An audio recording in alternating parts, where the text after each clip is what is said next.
Hello everyone, welcome back to Chimu's Chemistry, an online platform that will make your chemistry your chemistry. आज एक Sunday आहे आणि hence welcome back to Sunday series. आपण every Sunday तुम्हाला एखाद्या चॅप्टरचं target दिलं, पण आता तो टाइम गेला चॅप्टर वाईज स्टडी करण्याचा. तुमच्या बोर्ड एक्झाम्सच्या डेट्स डिक्लेअर झाले. तुम्ही 4 मार्च पासून तुमचा थिअरी पेपर देताय आणि लवकरच तो टाइम टेबल येईल की जेव्हा तुम्हाला समजेल की एक्झॅक्टली कोणत्या दिवशी तुम्ही केमिस्ट्रीचा पेपर देणार आहे. सो विदाउट वेस्टिंग टाइम आजपासून तुम्हाला क्वेश्चन पेपर सॉल्व्ह करायला घ्यायचे आणि हे क्वेश्चन पेपर तुम्हाला मी प्रोव्हाइड करते. एव्हरी संडे मी तुम्हाला एक क्वेश्चन पेपर देत जाईन आणि त्या क्वेश्चन पेपरचा स्टडी तुम्हाला करायचा आहे. आता कसा करायचा आहे बघा. 19 डिसेंबर म्हणजे ही डेट आहे आजची. आज असं समजा की मी तुम्हाला एक मॉडेल क्वेश्चन पेपर देतेय जो की बोर्ड पेपर सेटर्सनी सेट केलाय. आधी पूर्वी एक पेपर झालेला आहे, तो पेपर मी तुम्हाला देतेय. मी इव्हन तो आता स्क्रीनवरती डिस्प्ले करून तुम्हाला दाखवणार आहे. त्याच्यानंतर इथून 19 डिसेंबर पासून तुम्हाला नेक्स्ट संडे पर्यंत दॅट इज 26 डिसेंबर पर्यंत त्या पेपरला पिट पॅट लर्न करायचे. असं समजा की 25 डिसेंबर पर्यंतच करायचंय, कारण 26 ला तर मी नवीन पेपर देतेय तुम्हाला. पिट पॅट कसा करणार? मॅम आमचा सिलेबस झालेला नाहीये, हे नाहीये, ते नाहीये, बट तुमच्याकडे नवनीत किंवा टार्गेटचं डायजेस्ट आहे आणि आपली महाराष्ट्र स्टेट बोर्डची टेक्स्ट बुक आहे. That's enough. तुम्हाला मी क्वेश्चन पेपर देईन. काय करायचं एक्झॅक्टली? क्वेश्चन पेपर सगळा रीड करायचा. क्वेश्चन रीड करून समजून घ्यायचं की तो कोणत्या चॅप्टर मधून आहे. तो चॅप्टर ओपन करायचा, तो क्वेश्चनचा आन्सर तिथं ओपन करायचा, डायरेक्टली लर्न करायचं. बघा, जे टॉपिक तुम्हाला मी किंवा कॉलेजमधल्या शिक्षकांनी शिकवलं असेल ते टॉपिक तुमचे आतापर्यंत परफेक्ट आहेत का? नाही आहेत. तुम्हाला हे माहिती आहे की packing efficiency of BCC is 68%, but derivation लिहिता येतं का? नाही येत आहे.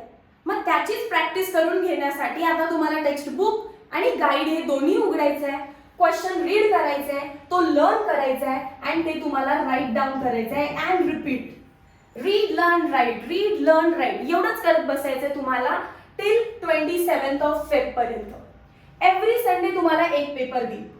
ठीक आहे. सो मॉडेल क्वेश्चन पेपर 1 दिला. तुम्ही तो पेपर सगळा वाचायचा, त्याची उत्तरं शोधायची, ती लर्न करायची, ती व्यवस्थित लिहायची आणि जेव्हा सॅटर्डे आहे म्हणजे 25 डिसेंबरला तुम्ही 3 तास बसायचे आणि 3 तास एका जागी बसून हा पेपर सॉल्व्ह करायचा. सिमिलरली फॉलोड नेक्स्ट बट 9 जानेला मी एक असा पेपर देईन की जो मिक्सचर असणार आहे या तिघांचा 1 2 3. ठीक आहे. आणि तुम्हाला 9 जानेला कोणतेही 3 तास एका जागी बसायचं, ते पण टेबल आणि खुर्ची घेऊन आणि त्याच्यावरती बसून पाण्याची बॉटल ठेवून बोर्ड एक्झाम जशी तुम्ही देणार आहे ते एन्व्हायरमेंट क्रिएट करायचं आणि 9 जानेचा रिव्हिजनचा पेपर द्यायचा.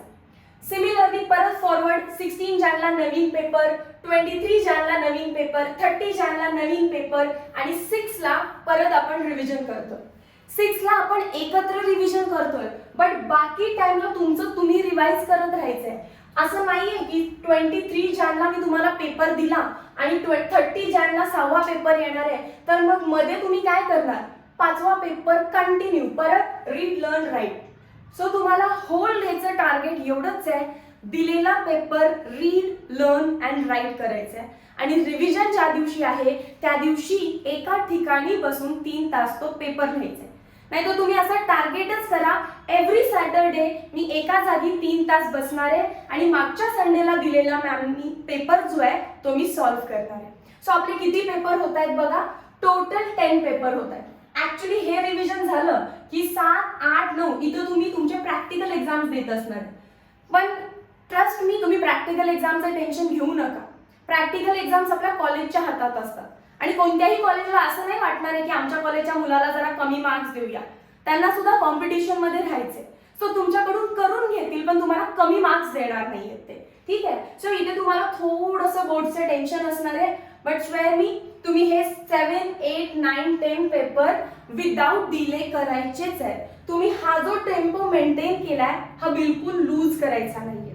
ठीक आहे. तुम्हाला समजलं काय करायचंय? परत सांगते, एव्हरी संडे मी एक पेपर देईन, तो तुम्हाला रीड लर्न राईट करायचा आहे. एव्हरी सॅटर्डे तुम्हाला 3 तास बसून तो पेपर परत द्यायचा आहे.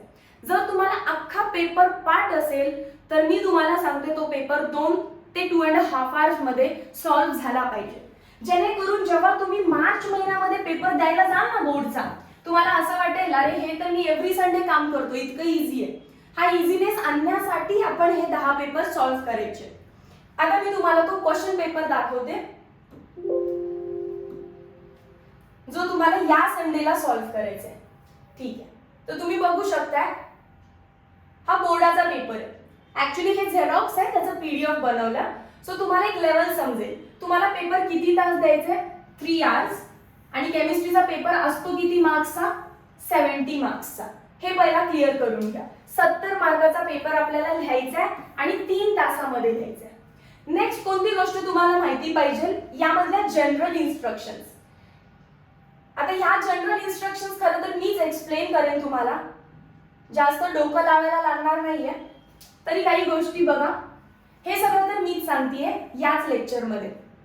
कोणता क्वेश्चन कंपल्सरी आहे, कुठे न्यूमेरिकल विचारणार ते मी सांगेन. हे रीड करायला. Use of log table is allowed. So तुम्हाला लॉग टेबल घेऊन नाही जायचे बोर्ड एक्झाम मध्ये, ते तुम्हाला प्रोव्हाइड करतील. कॅल्क्युलेटर अलाउड नाहीये. सो कोणतंही न्यूमेरिकल तुम्ही कॅल्सीने सॉल्व्ह करायचं नाही, लॉग टेबल वापरून करा. ठीक आहे. Figures to the right indicate full marks. त्याचा आपला काही संबंध नाही, तुम्हाला माहिती आहे इकडच्या साईडला जे मार्क्स असतात ते फुल मार्क्स असतात त्या दिलेल्या क्वेश्चनला. For each multiple type of question it is mandatory to write the correct answer along with its alphabet. Example, तुम्हाला जर फर्स्ट एमसीक्यू लिहायचं आहे तर ए आणि मग त्याचं काय असेल ते आन्सर, 8.3 आन्सर आहे समजा, तर हा अल्फाबेट पण आला पाहिजे with its correct answer. No mark shall be given, only the correct answer of the alphabet is written. जर तुम्ही फक्त असं लिहित गेला A, B, D, C तर हे रॉंग आहे. ठीक आहे, तुम्ही अल्फाबेट विथ करेक्ट आन्सर लिहायचे. बिन करण्याचे इथं मार्क्स घालवू नका. हे इन्स्ट्रक्शन्स व्यवस्थित वाचा. मी परत तुम्हाला सांगते तुम्हाला काय काय करायचंय. बघा, बोर्ड एक्झाम पेपर पॅटर्न जरासा समजून घेऊया आपण. सगळ्यात पहिल्यांदा सेक्शन 4 आहे तुमच्या पूर्ण बोर्ड एक्झाम मध्ये. Section A, section B, section C आणि सेक्शन डी. ईच सेक्शनला व्यवस्थित एक्सप्लेन करेन, लक्ष देऊन ऐका. हे पहिल्यांदा समजलं पाहिजे आपल्याला. Let us start. Section A मध्ये 2 क्वेश्चन आहेत. क्वेश्चन नंबर 1 आहे एमसीक्यू. 10 एमसीक्यू आहेत, 10च्या 10 कंपल्सरी. आणि या 10 मध्ये एक एमसीक्यू असणार आहे न्यूमेरिकल. पण जरा विचार करा, एका मार्काचा न्यूमेरिकल किती इझी असणार आहे. स्किप पण करायची गरज नाही, तुम्हाला जास्त कॅल्क्युलेशनही करायला लागत नाही आणि त्यामुळे तो न्यूमेरिकल अतिशय इझी असणार आहे. क्वेश्चन नंबर 2 मध्ये आहे आन्सर इन 1 सेंटेन्स. 8 प्रश्न आहेत, 8च्या 8 कंपल्सरी. सगळ्यांना 1 मार्क आहे. MCQ 1 मार्काचे 10, answer in 1 sentence 1 मार्काचे 8. So 10 अधिक 8 तुम्हाला हा प्रश्न, हा सेक्शन 18 मार्क देणार आहे आणि 18च्या 18 कंपल्सरी क्वेश्चन्स आहेत. त्यामध्ये न्यूमेरिकल इथे 1 आहे आणि इथे 2 न्यूमेरिकल आहेत. सो टोटल सेक्शन ए मध्ये 3 न्यूमेरिकल आहेत आणि तिन्हीच्या तिन्ही कंपल्सरी आहेत. तुम्ही त्याला स्किप करू शकत नाही. बट ट्रस्ट मी, ते सगळ्यात इझी असणार आहे. बिकॉज 1 मार्कचा न्यूमेरिकल असा काय अवघड असू शकतो रे. डायरेक्ट फॉर्म्युला आणि उत्तर, त्यात पण 4 ऑप्शन दिले असणार आणि हे तर फार इझी असणार आहे. सो तुम्हाला समजेल जसं जसं तुम्ही क्वेश्चन सॉल्व्ह कराल आपल्याला इथं 18च्या 18 पडलेच पाहिजे. ठीक आहे. सो हे टार्गेट ठेवा. आणि दुसरं थिंग सांगते, बोर्डच्या एक्झाम्सला सुपरविजन फार टफ असतं. ठीक आहे, तुम्हाला हलू का डुलू देणार नाहीये.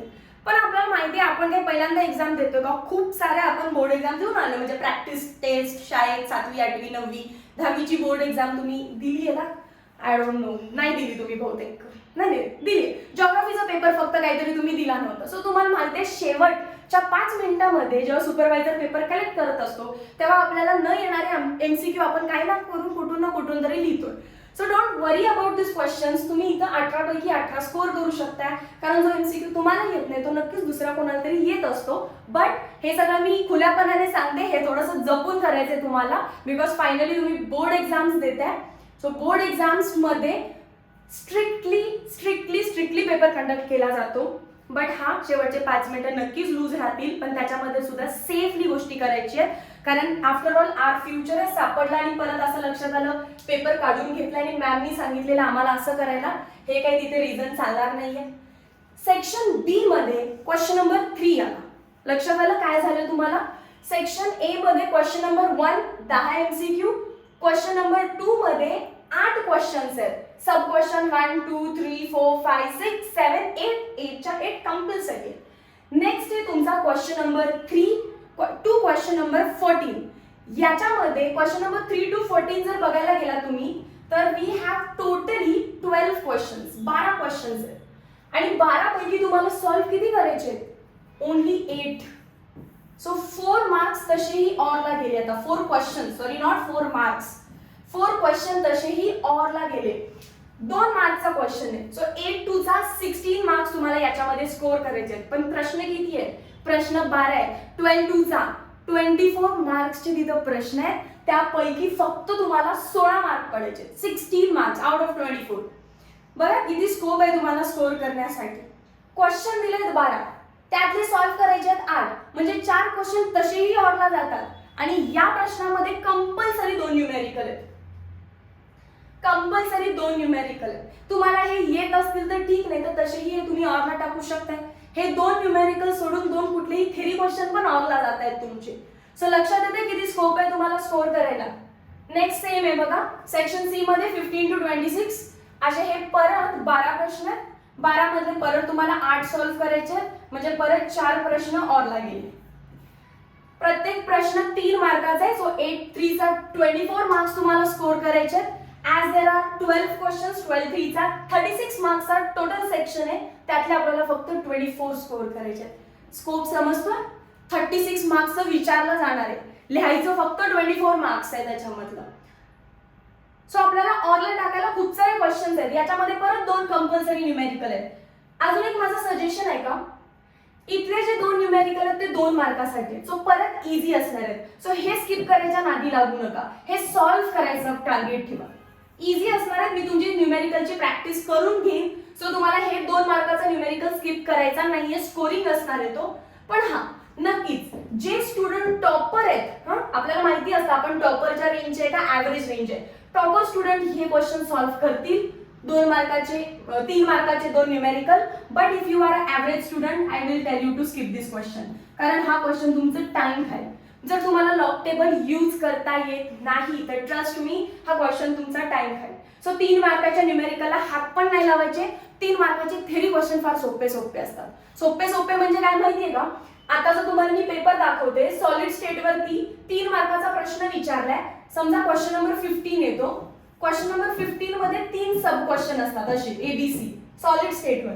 इथं तुम्हाला विचारलंय SCC चा कोऑर्डिनेशन नंबर किती आहे, BCC ची पॅकिंग इफिशियन्सी किती आहे, नंबर ऑफ वर्ड्स किती आहे. सो एक मार्काचे 3 प्रश्न विचारलेत. आणि एक मार्काचं हे डेफिनेशन वगैरे तर आपल्याला येतच असतं आणि ह्या 10 प्रश्न पत्रिकेतून मी तुमची ती पण प्रॅक्टिस करून घेऊन जाईल.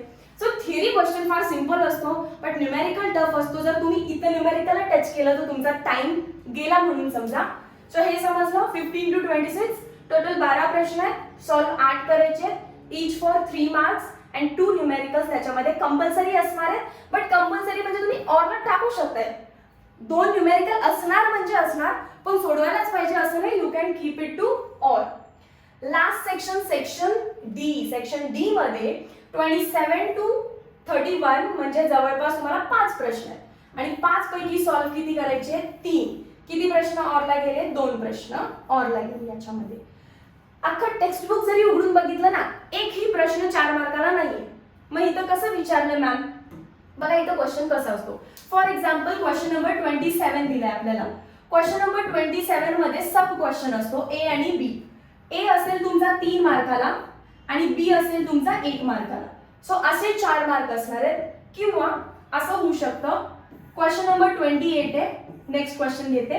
Question number A, question number B, sub question A, sub question B. हा 2 मार्काला आणि हा 2 मार्काला. एक प्रश्न 4 मार्काला बनणं शक्य नाही. सो सब क्वेश्चन बनणार 3 1 किंवा 2 2 आणि त्यामध्ये एक न्यूमेरिकल पक्का कुठेतरी असणार आहे. आता हे एक न्यूमेरिकल कदाचित 3 मार्काचं असू शकतं किंवा कदाचित कुठे असू शकतं यामध्ये 2 मार्काचं. तर आपण तोच क्वेश्चन शोधायचा की तो 2 मार्काचा आहे. तो सॉल्व्ह करून टाकायचा आहे. इथं लॉग कॅल्क्युलेशन्स मध्ये वेळ घालवत बसायचं नाही. सो अशा प्रकारे जर तुम्ही बघितलं तर सेक्शन डी टोटली 20 मार्काचा बनतो, कारण किती क्वेश्चन्स आहेत? 5 है ना. सो 4 मार्काला प्रत्येक क्वेश्चन. करेक्ट आहे. 5 4 चा 20 सॉल्व्ह करायचे, 3 4 3 चा 12 मार्क्स पाडायचे. केमिस्ट्रीचा पेपर सगळेजण म्हणतात 70 मार्काचा असतो, पण आज तुम्हाला कळालं असेल की तो 98 मार्क्सचा असतो. विथ ऑप्शन तो किती मार्क्स आहे? 98. त्यामध्ये तुम्हाला किती पाडायचे? 70. मी म्हणते राहू दे 70, 60 तरी पाडू शकता की नाही. जर तुम्ही 10 क्वेश्चन पेपर सॉल्व्ह करताय, लर्न करताय, रिपीट, लर्न, राईट, रीड, सगळं रिपीट करताय, तर आय डोंट थिंक सो तुम्हाला बोर्डचा एक्झाम अवघड जाणार आहे. ठीक आहे. सो मी क्वेश्चन पेपर डिस्क्रिप्शन मध्ये पुट करतेय. सगळ्यांनी तो क्वेश्चन पेपर जाऊन सॉल्व्ह करायचा आहे. काय जर डाऊट असेल तर मला चॅट सेक्शन मध्ये सांगून द्या. आय गेस मी तुमचे मोस्ट ऑफ द डाऊट्स आता क्लिअर केलेले आहेत. हे समजलं का एमसीक्यू सॉल्व्ह करताना? आणि याचं जे आन्सर्स असतील ते मी तुम्हाला रोज थोडे क्वेश्चन्स डिस्कस करून देत जाईन. तसंही आपल्याकडे टाइम आहे. नेक्स्ट संडे पर्यंत हा पेपर सॉल्व्ह करायचा आहे. आज तुम्ही एमसीक्यू सॉल्व्ह करायला घ्या सेक्शन ए, आणि हा सेक्शन ए सॉल्व्ह करा फक्त. म्हणजे 10 एमसीक्यू आणि 8 वन सेंटेन्स, सो दॅट तुम्हाला आज रात्रीपर्यंत समजेल की एक्झॅक्टली तुम्हाला काय प्रॉब्लेम फेस होतोय.